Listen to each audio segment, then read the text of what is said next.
Cześć! Chcesz kupić sprawdzoną i solidną kamerkę do auta, ale nie wiesz, którą wybrać? Jesteś w dobrym miejscu. Oto najnowsza edycja rankingu kamer samochodowych według WR24.pl. Ranking obejmuje wyłącznie te kamery, które znajdziesz w ofercie sklepu videorejestratory24.pl, które sami przetestowaliśmy, które znamy i które przez to mogę według swojego uznania polecić. Tradycyjnie ranking podzielony jest na 4 główne segmenty cenowe. Kamery budżetowe do 500 zł, średnie do 1000, wyższe do 1500 i premium ponad 1500 zł. W każdym z segmentów przedstawię swojego głównego faworyta, plus dodatkowo 2-3 alternatywy do wyboru. Początkującym polecam zrobić teraz stopklatkę, by zapoznać się z kilkoma kluczowymi terminami, które wielokrotnie padną w czasie prezentacji, a tych bardziej dociekliwych, pragnących doktoryzować się w temacie kamer samochodowych, zachęcam do zgłębienia bazy wiedzy na WR24.pl, a także naszego kanału YouTube, bowiem w ciągu ponad 11 lat naszej działalności zgromadziliśmy mnóstwo materiałów dodatkowych, poradników, prezentacji, recenzji, testów itd. Jeśli masz dodatkowe pytania, to pole komentarzy pod filmem jest zawsze do Twojej dyspozycji. A teraz konkrety, czyli które kamery samochodowe uważam za najbardziej godne polecenia w sezonie jesienno-zimowym 2025-2026. Zapraszam! Tylko sprawdzone kamery samochodowe prezentuje Dawid Lorenz z videorejestratory24.pl. Dobra, zaczynamy od najniższego przedziału budżetowego, czyli wideorejestratorów w cenie poniżej 500 zł. Moim wyborem w tym segmencie jest tegoroczna nowość, czyli 70i A410. Sprawdziłem, że przez ostatnie 4 edycje rankingu WR24 jako faworyta tego segmentu konsekwentnie wskazywałem 70i A200, którą uważałem jako kamerę najlepszą z najtańszych. Tym razem postawiłem na A410. Dlaczego? Na pozór A410 i A200 wyglądają identycznie, ale za niewiele wyższą cenę nowa A410 wnosi kilka istotnych udogodnień. Wyższa rozdzielczość nagrywania 2,5K zamiast Full HD, oczywiście z trybem HDR, dzięki któremu odczytasz tablicę w nocy, moduł GPS, wsparcie dla kart 256 zamiast 128 GB, tryb parkingowy timelapse z obydwu kamer przedniej i tylnej, a nie tylko przedniej, w końcu buforowanie zapisu po wykryciu kolizji podczas jazdy. A410 także dostępna jest w wariantach na przód oraz przód i tył, oczywiście wciąż mieszcząc się w budżecie 500 zł. Biorąc pod uwagę całokształt i niewiele wyższą cenę względem A200, ale więcej wartościowych funkcji, to właśnie 70i A410 tym razem rekomenduję jako najlepszą z najtańszych kamer, jaką możesz obecnie nabyć w segmencie poniżej 500 zł. Jako alternatywy polecam w sumie tradycyjnie już bliźniaki od Mio, czyli modele C545 Pro i C595W. Kamerki tylko na przód o dość klasycznej budowie z mocowaniem na obracanej głowicy, nagrywają w rozdzielczości Full HD, mają tryb HDR, więc radzą sobie przyzwoicie z odczytem tablic w nocy. Obydwie mają też tryb parkingowy z buforowaniem detekcji ruchu i uderzeń, a także, co istotne, 3-letnią bezwarunkową gwarancję producenta. A czym się te bliźniaki różnią? Dokładając około 100 do modelu C595W zyskujesz dodatkowo moduł GPS i funkcję ostrzegania przed fotoradarami, a także moduł Wi-Fi i dedykowaną aplikację na smartfonie. Całkiem nieźle. Kolejną alternatywą jest Viofo A119 Mini 2. To taki comeback na moją rankingową listę przebojów, bo od niedawna model ten ma nową, niższą cenę 499 zł, więc idealnie pod pierwszym progiem budżetowym. A119 Mini 2 od Viofo legitymuje się przede wszystkim świetną optyką opartą o sensory Sony Starvis z drugiej generacji z nagrywaniem 2,5K i trybem HDR, a więc jakość i skuteczność nagrań stoi na bardzo wysokim poziomie. Kamera ma też wszechstronną funkcjonalność, w gruncie rzeczy chyba jedną z najlepszych wśród konkurencji o podobnej cenie. Jest tylko jeden haczyk, to kamerka tylko na przód, bez opcji rozszerzenia do kamery tylnej. Jeśli jednak to nie stanowi dla Ciebie przeszkody, to Viofo A119 Mini 2 w cenie tuż poniżej 500 zł na pewno nie zawiedzie. W segmencie wideorejestratorów średniopółkowych, czyli do około 1000 zł, moim faworytem niezmiennie pozostaje 70i A510. Wprawne oko zauważyło zapewne, że A510 wygląda łudząco podobnie do polecanej wcześniej kamery A410. Czym zatem te modele się różnią? A510 jest wyposażona w wyższej klasy optykę opartą o sensor Sony Starvis drugiej generacji. Rozdzielczość nagrywania kamery przedniej to 2,5K z trybem HDR, więc nieźle daje radę w nocy. Ale przede wszystkim A510 oferuje wsparcie dla usług chmurowych. To oznacza, że możesz zalogować się do kamerki z aplikacji w smartfonie zdalnie, przez internet i sieci 4G LTE, a nie tylko poprzez moduł Wi-Fi, będąc w bezpośrednim sąsiedztwie kamerki w samochodzie. Dzięki temu na przykład zobaczysz zdalnie, siedząc wygodnie w domu, obraz z kamery na żywo, otrzymasz alert o wykrytych uderzeniach na postoju, a kamera automatycznie zabezpieczy nagrania zdarzeń parkingowych na takim wirtualnym dysku w chmurze. W jednej z niedawnych aktualizacji do wachlarza usług chmurowych 70mi dołączyła także funkcja monitorowania stanu akumulatora. Jest tylko jedno zastrzeżenie. Te wszystkie funkcje internetowe wymagają dokupienia i podłączenia dodatkowego modułu UP04 oraz karty SIM z aktywną transmisją danych. Tu rekomenduję taki pakiet co najmniej 10-gigowy. Mimo to, uwzględniając wszystkie te elementy, to znaczy kamerę A510 na przód i tył, kartę pamięci, moduł 4G, kartę SIM itd., wciąż zmieścisz się w budżecie poniżej 1000 zł i jest to nadal najtańszy na rynku zestaw oferujący tak szeroki wachlarz funkcji i możliwości w relacji do tej ceny. I właśnie dlatego A510 wciąż pozostaje moją pierwszą rekomendacją w tym segmencie. Alternatywą w tym segmencie jest Navitel RS990 GPS. Ciekawa, rozsądnie wyceniona kamera na przód i tył, która wyróżnia się optyką opartą o sensor Sony Starvis 2 i skutecznym nagrywaniem wideo w rozdzielczości 4K z trybem HDR w kamerze przedniej. RS990 GPS to także pierwsza na rynku kamera samochodowa, która reaguje na komendy głosowe wypowiadane w języku polskim. Zobaczcie sami. Zablokuj wideo. Zrób zdjęcie. Wyłącz ekran. Włącz ekran. Poza solidną optyką i polskimi komendami głosowymi, za niecałe 800 masz całkiem niezły wideorejestrator z funkcjami dodatkowymi takimi jak tryb parkingowy, moduł GPS, ostrzeganie przed fotoradarami, moduł Wi-Fi z aplikacją na smartfon, obsługa kart pamięci do 512 GB itd. Drugą alternatywą w segmencie poniżej 1000 zł jest niewielka kosteczka, czyli Vantru E1 Pro. Kamera tylko na przód, ale ze świetną optyką i trybami HDR oraz Plate Pix, dzięki któremu wideorejestrator skutecznie radzi sobie z odczytywaniem tablic w każdych warunkach. Z innych wyróżniających cech warto wspomnieć na przykład o filtrze polaryzacyjnym, który jest dołączony do zestawu podstawowego, opcji do kupienia takiego przycisku Bluetooth wyzwalającego wybrane funkcje, a także o wsparciu dla kart pamięci microSD o pojemności aż 1 TB. Poza tym E1 Pro oferuje wsparcie dla usług chmurowych Vantru, których specyfikę przedstawiłem przed chwilą w kontekście 70mi A510. Także i tu jednak wymagane jest dokupienie i podłączenie osobnego modułu 4G LTE oraz dedykowanej karty SIM do transmisji danych.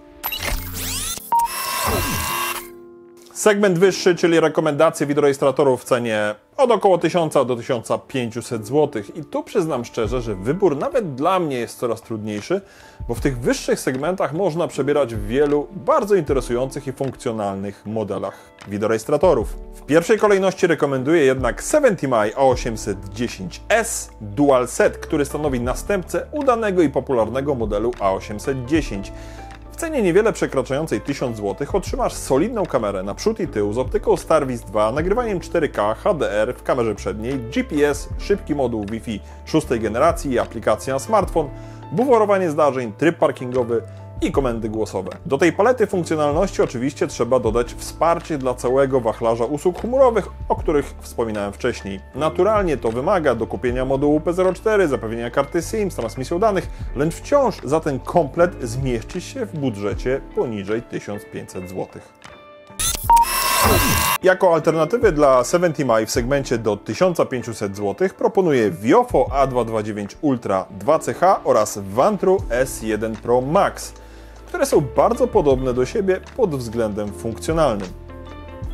Są to wideorejestratory, które na tle A810S od 70mi wyróżniają się przede wszystkim optyką StarViz 2 i skutecznym nagrywaniem 4K HDR z obydwu kamer jednocześnie, z przedniej i tylnej, podczas gdy 70mi z tyłu nagrywa tylko Full HD.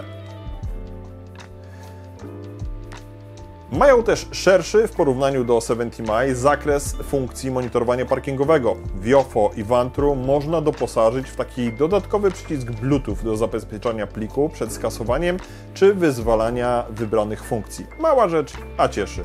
Viofo w zestawie podstawowym posiada filtr polaryzacyjny, który redukuje efekt odbić światła i w dużym uproszczeniu po prostu polepsza jakość i skuteczność nagrywanego obrazu. Vantru także oferuje dostęp do usług chmurowych po dokupieniu i podłączeniu zewnętrznego modułu LTE, analogicznie jak w 70mi. Tak więc zarówno Viofo A229 Ultra, jak i Vantru S1 Pro Max to nieco droższe, ale jeszcze bardziej wypasione funkcjonalnie alternatywy dla 70mi A810S, które mogę śmiało polecić. W najwyższym segmencie cenowym polecam przede wszystkim wideorejestratory trzykanałowe, czyli takie, które obejmują swoimi oczami nie tylko przód i tył, ale także wnętrze pojazdu. Ktoś zapyta, po co nagrywać wnętrze? Okej, to zasadna wątpliwość, ale nie chodzi tylko o to, co dzieje się w środku samochodu, ale także, a raczej przede wszystkim to, co dzieje się na zewnątrz, czyli po bokach samochodu. I tego typu wideorejestratory nagrywają pełen przegląd sytuacji na drodze w kontekście najbardziej wartościowego i użytecznego materiału dowodowego. No dobra, którą kamerę stawiam jako faworytę w tym segmencie? No cóż, tu nie będę oryginalny i ponownie postawię na 70mi i model T800. I tu mała dygresja. Nie da się bowiem ukryć, że wideorejestratory marki 70mi poniekąd zdominowały ten ranking, ale też wcześniejsze edycje rankingu WR24.pl. Jednak muszę tu obiektywnie przyznać, że 70mi całkiem nieźle zaprojektowało swoje portfolio produktowe i praktycznie w każdym segmencie oferuje naprawdę sensowne, solidne i nowoczesne wideorejestratory w przystępnych cenach. I ta relacja jakości i funkcjonalności do ceny jest naprawdę bardzo korzystna i dlatego je rekomenduję. T800 to tegoroczna nowość i pierwsza w historii 70mi kamera trzykanałowa. Moduł przedni ma zintegrowane obiektywy na przód oraz na wnętrze, natomiast budowa tej kamery sprawia, że przylega ona bezpośrednio do szyby, nie zajmując na niej zbyt dużo miejsca. Model ten występuje w dwóch zestawach, nieco tańszym T800 HDR Set oraz flagowym T800 Premium Set. Tu muszę powiedzieć, że nazewnictwo tych zestawów jest troszeczkę niefortunne, bo sugeruje, że tylko ten tańszy obsługuje tryb HDR, więc od razu dementuję. Obydwa legitymują się świetną optyką kamery przedniej opartą o sensor Sony StarViz 2 nagrywającą w rozdzielczości 4K, oczywiście z trybem HDR. W obydwu wariantach kamera wewnętrzna jest identyczna i nagrywa Full HD też z trybem HDR. Różnica tkwi w optyce modułu tylnego. W wariancie tańszym HDR Set tylna kamera ograniczona jest do rozdzielczości Full HD, podczas gdy w Premium Set tylna kamera posiada dokładnie ten sam układ optyczny co przednia, więc nagrywa w trybie 4K HDR.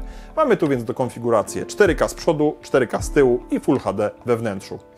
Ponadto w obydwu wariantach w zestawie podstawowym znajdziesz kartę pamięci już w zestawie, odpowiednio 256 GB w zestawie tańszym i aż 512 GB w tym droższym. Tyle z różnic, pod pozostałymi względami to modele bliźniacze i w obydwu wariantach T800 znajdziesz pakiet funkcjonalności charakterystycznych dla wideorejestratorów marki 70mi.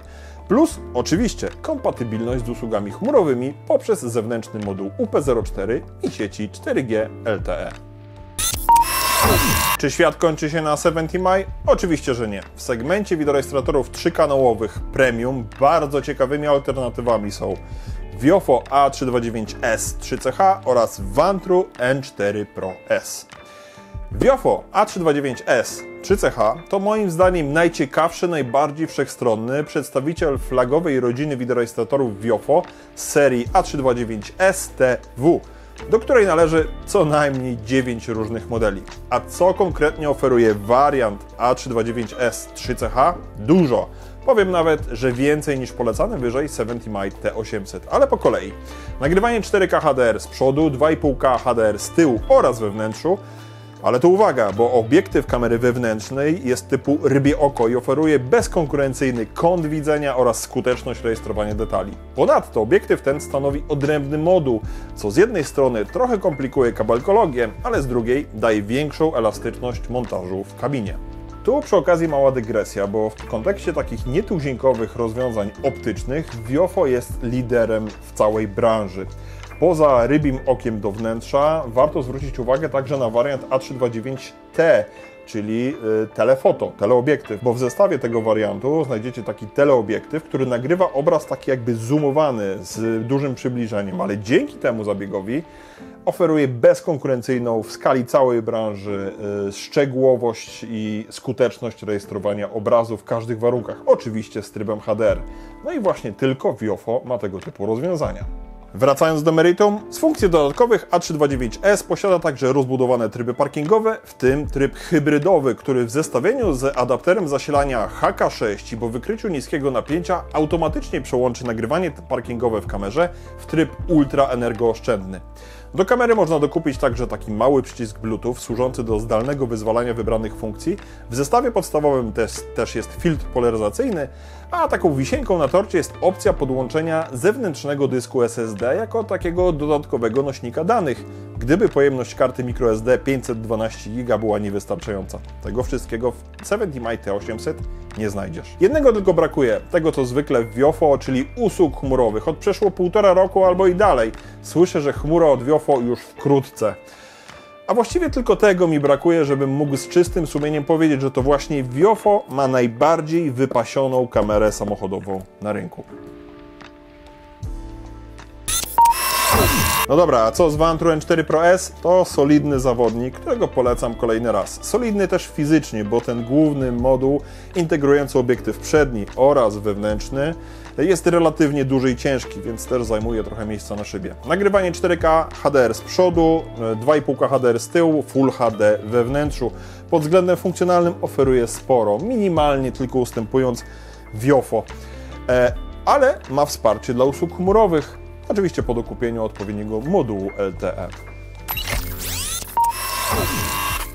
Na koniec rekomendacja dość nietypowa, którą trudno jednoznacznie przypisać do konkretnej kategorii czy segmentu.